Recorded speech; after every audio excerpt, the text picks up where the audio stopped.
Tamil news சேனலில் உங்களது பொருட்களை வெறும் 500 ரூபாயில் விளம்பரம் செய்ய வேண்டுமா? தொடர்புக்கு 7809422275 தொடர்பு கொள்ளுங்கள். கரூரில் 7 வயது சிறுமிக்கு பாலியல் தொல்லை கொடுத்த ஓட்டுநர் போக்சோ சட்டத்தில் கைது.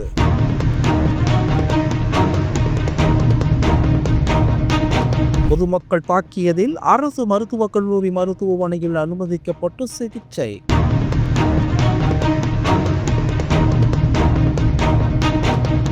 கரூர் மாநகராட்சிக்கு உட்பட்ட சாலைப்புதூர் கிராமத்தில் சிறுமிகளுடன் விளையாடி கொண்டிருந்த 7 வயது சிறுமியை அதே பகுதியைச் சேர்ந்த கார் ஓட்டுநர் மாரியப்பன் என்பவர் அவளது வீட்டிற்கு கடத்தி கொண்டு போய் பாலியல் தொல்லை கொடுத்ததாக கூறப்படுகிறது. சிறுமி தன் தாயிடம் நடந்ததை கூறியுள்ளார். இதனைத் தொடர்ந்து அவனை தேடிய பெற்றோர் மற்றும் உறவினர்கள் அவனின் உறவினர் ஒருவர் வீட்டில் மறைந்திருப்பதை கண்டுபிடித்து தர்ம அடி கொடுத்து போலீசில் ஒப்படைத்ததாக சொல்லப்படுகிறது.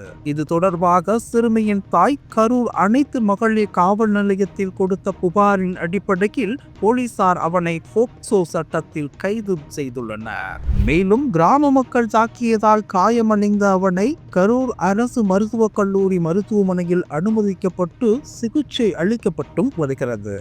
இச்சம்பவம் அப்பகுதியில் பெரும் பரபரப்பை ஏற்படுத்தியுள்ளது. நமது தமிழ் நியூஸ் சேனலில் உங்களது பொருட்களை வெறும் 500 ரூபாயில் விளம்பரம் செய்ய வேண்டுமா? தொடர்புக்கு 7809422275 தொடர்பு கொள்ளுங்கள்.